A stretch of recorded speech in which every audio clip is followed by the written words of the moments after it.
მომისათეთ ჩემთან ერთად. გუშინდელი ვიდეო ხო დავდერა და დღეს შემოვედი აღარ დავსვი ვიდეო და სად გაქრა?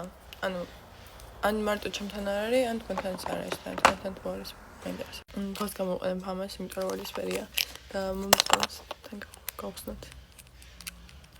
მაგრამ არ გამოვიყენებია. ეცლებს გავხსნი.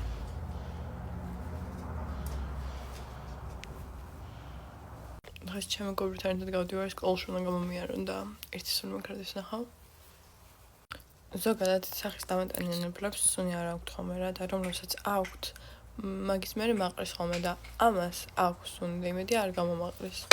დღეს რომ ავდექი, ტელეფონი დავტოვე შეერთებული, ხო და მოვწესრიგდი რაღაც, ახლა ვიდეოს და შესაბამისად ავიღე, ხო და რომ მივიდე ახლა ტელეფონთან რომ დავხედე რომელი საათია, ბევრად უფრო ადრე, ვიდრე ზოგადად ტელეფონით იმუშავება ხოლმე რა, ოღონდ თან ტელეფონი რომ აქვს და დროს რო ვუყურებ, უფრო ვჩქარებ, ამიტომ მოჩქარის მოგვიანდეს რომ მომბენ მართალი.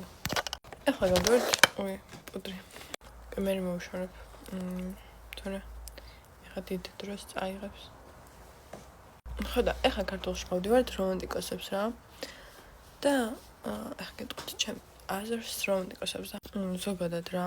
მაგალითად მე ჩემთვის დამღრელია გრიგოლ ორბელიანის ლექსები, თუმცა მართლა ძალიან ძლიერი ლექსები აქვს და მართლა ძალიან კაი ლექსები აქვს რა. ალექსანდრე ჭავჭავაძის ლექსების მიმართ მაქვს ძალიან ნეიტრალური დამოკიდებულება, ამიტომ ბევრს ვერაფერს ვერ ვიტყვი, არც მომწონს და არც არ მომწონს. თუმცა ბარათაშვილი არის, აი მართლა ძალიან მიყვარს ბარათაშვილი და იმის მიუხედავად რომ ჩემი საყვარელი მწერალი პოეტი ყველაფერი არის ვაჟა-მშაველა. ბარათაშვილი არის ისეთი პიროვნება, რომელსაც გავაცოცხლავდი და მასთან ლაპარაკი მომინდებოდა რა. უკვე მინდა რომ მკითხა რომელ პოეტს ამ წერილს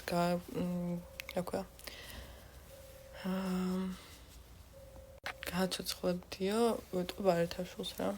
ბევრს შეიძლება არ მოეწონოს, იმიტომ რომ ზოგისთვის დამღლელია, თუმცა მე ძალიან მიყვარს ბარათაშვილი.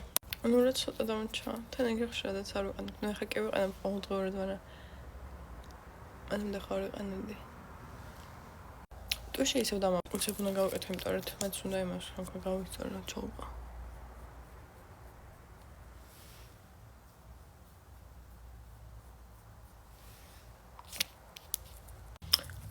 დღეს რაღაც არ მეძინება, რაც ძალიან გასაკვირია, იმიტომ რომ გუშინ სამგენ დავწიქი, თუმცა გუშინ წინ ადრე დავწიქი და დილით ისე მეძინებოდა, რომ პირის რომ საუბრობდი. გერმანულში დავწყეთ და ეს თეორისთვის მაფეს გაკეთება რა და ვინც არ იცით მაფე რა არის, უნდა დაწერო შენ თემაზე რამოდენიმე ფურცლიანი სტატიასავით რა, აი როგორ ხსნაურიც. ხო და ეს სტატია ყოველ სიკეთესთან ერთად უნდა გადავაგზავნოთ აპრილში რა და მე მაქვს მკერდის სიმსივნეზე. დღეისთვის მქონდა შესავალი ნაწილი და გავაკეთე. ნახვამდის.